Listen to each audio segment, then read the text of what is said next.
നിങ്ങളുടെ favourite shows ഇനി ഒരിക്കലും മിസ്സാവില്ല. ഇപ്പോൾ C5 കാണും നിങ്ങളുടെ ഫേവറേറ്റ് ഷോ തികച്ചും സൗജന്യമായി.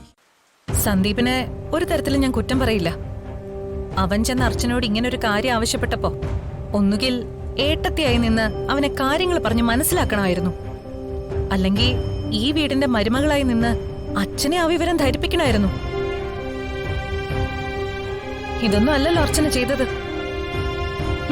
ഞാനായിരുന്നു അർച്ചനയുടെ സ്ഥാനത്തെങ്കിൽ ഒരിക്കലും ഇങ്ങനൊരു പ്രശ്നത്തിലേക്ക് കാര്യങ്ങൾ കൊണ്ടെത്തിക്കുമായിരുന്നു എന്ന് അച്ഛന് തോന്നുന്നുണ്ടോ?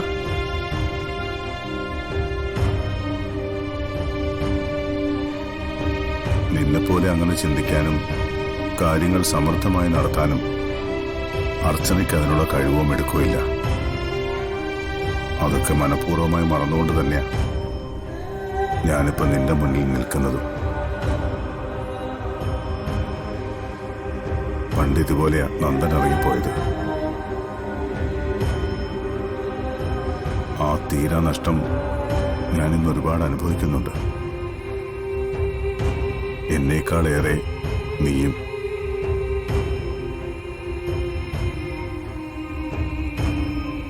ഇനിയും അതുപോലുണ്ടായാൽ അച്ഛനത് താങ്ങാൻ പറ്റിയെന്ന് വരില്ല. ഏതു നിമിഷവും പൊട്ടിപ്പോകാവുന്ന ഒരു കുമിളയുടെ ആയുസേ അച്ഛനുള്ളൂന്ന് മോൾക്കറിയാലോ. അങ്ങനെ സംഭവിക്കുന്നതിന് മുൻപ് എല്ലാവരും സന്തോഷമായി കഴിയുന്നത് കാണാനാ അച്ഛൻ ആഗ്രഹിക്കുന്നത്. ആ ആഗ്രഹത്തോടൊപ്പം മോളും നിൽക്കണം. അവര് ചെയ്തത് വലിയ തെറ്റാണെന്ന് മനസ്സിലാക്കി തന്നെ അച്ഛൻ പറയുക. അവരെ ഇനിയും ശിക്ഷിക്കണോ വേണ്ടിയൊന്ന് മോൾ ഒന്നുകൂടി ആലോചിക്കുക. എന്നിട്ട് എന്നോട് പറഞ്ഞാൽ മതി.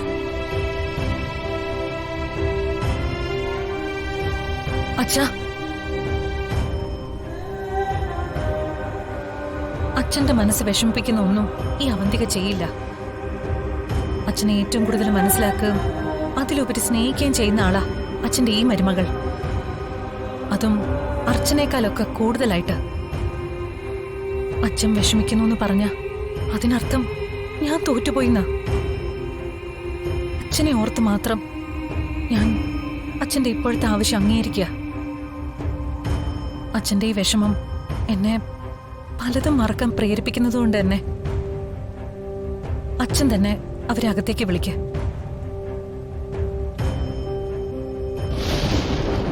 പക്ഷേ എന്റെ ഒരു കണ്ടീഷൻ അച്ഛൻ സമ്മതിക്കണം.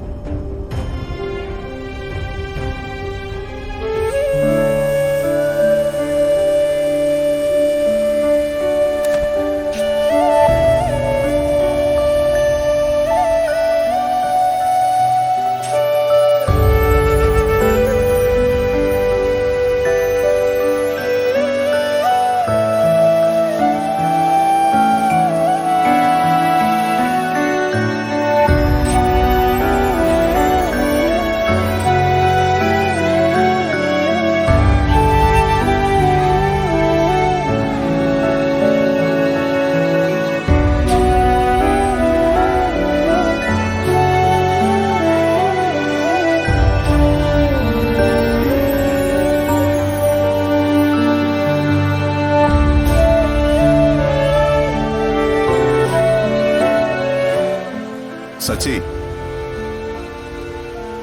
നീ എല്ലാവരെയും വിളിച്ച് അകത്തേക്ക് വാ.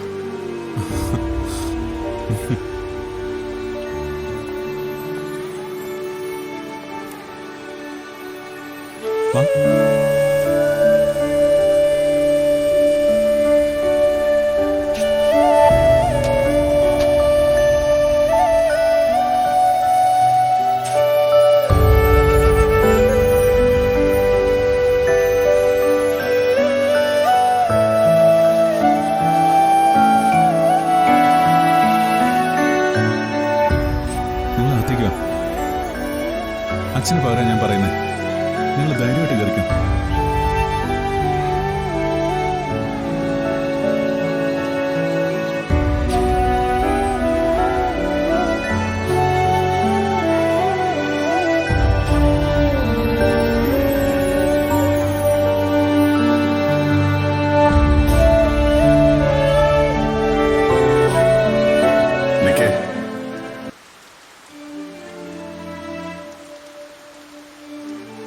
ഈ പ്രശ്നത്തിനെല്ലാം കാരണക്കാരൻ സന്ദീപ. ഏതൊക്കെ രീതിയിൽ ന്യായീകരിച്ച് സമാധാനിപ്പിക്കാൻ ശ്രമിച്ചാലും തെറ്റിനും ചതിക്കും ഒരർത്ഥമേ ഉള്ളൂ.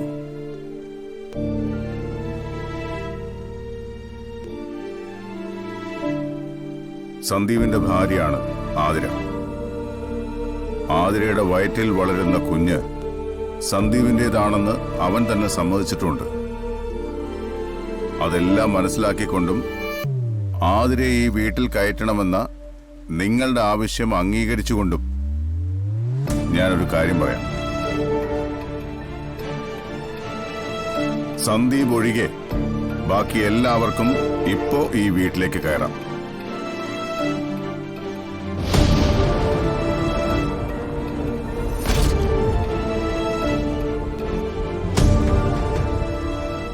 ചെയ്ത തെറ്റിനും എന്നെ ഉൾപ്പെടെ ചതിച്ചതിനും സന്ദീപ് ഈ വീട്ടിലേക്ക് കയറണ്ട.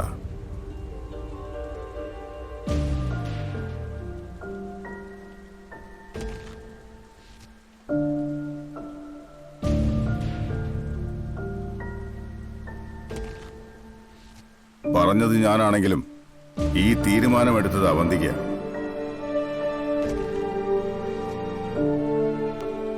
ഈ സാഹചര്യത്തിൽ അവന്തികയെ കുറ്റപ്പെടുത്താൻ എനിക്ക് കഴിയില്ല.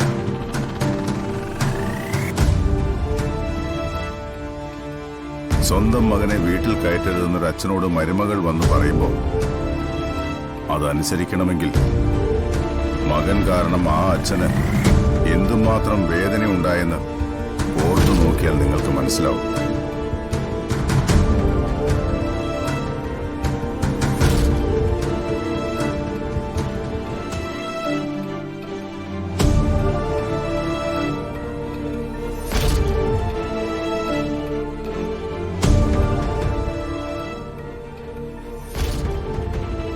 അച്ഛന്റെ അവന്തികടത്തിലെ ദേഷ്യമൊന്നും മാറിയിട്ടില്ല. അതാ ഇങ്ങനെ ഒരു തീരുമാനം എടുത്തത്. ഇപ്പോ രണ്ടിലൊന്നും തീരുമാനിക്കേണ്ടത് നീയാ. ഒന്നുകിൽ നിനക്ക് ആദ്യം വിളിച്ചോണ്ട് ഇപ്പൊ ഇവിടുന്ന് ഇറങ്ങാം. അങ്ങനാണെങ്കിൽ കൂടെ ഞങ്ങളും ഇറങ്ങും. അതല്ലെങ്കിൽ ഇത്രയൊക്കെ നമ്മൾ കഷ്ടപ്പെട്ടതും ടെൻഷൻ അടിച്ചതും ആതിര നിന്റെ ഭാര്യയായിട്ട് ഇവിടേക്ക് കൊണ്ടുവരാനാ.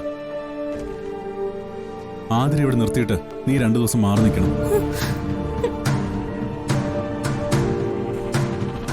അച്ഛന്റെ ഏട്ടത്തിനും ദേഷ്യമൊക്കെ മാറിക്കഴിയുമ്പോൾ അവര് തന്നെ നിന്നെ തിരിച്ചു വിളിച്ചോളും. സച്ചേട്ടൻ പറഞ്ഞത് ശരിയാ സന്ദീപേട്ടാ. ആതിരയെ ഇവിടെ താമസിപ്പിക്കുന്നേ നല്ലത്. അവരുടെ ദേഷ്യമൊക്കെ അധികകാലം നീണ്ടു നിൽക്കുന്നതല്ലല്ലോ. നീ ഏതെങ്കിലും ഒരു ഫ്രണ്ടിന്റെ വീട്ടിൽ ചെന്ന് 2 ദിവസം നിൽക്കുക.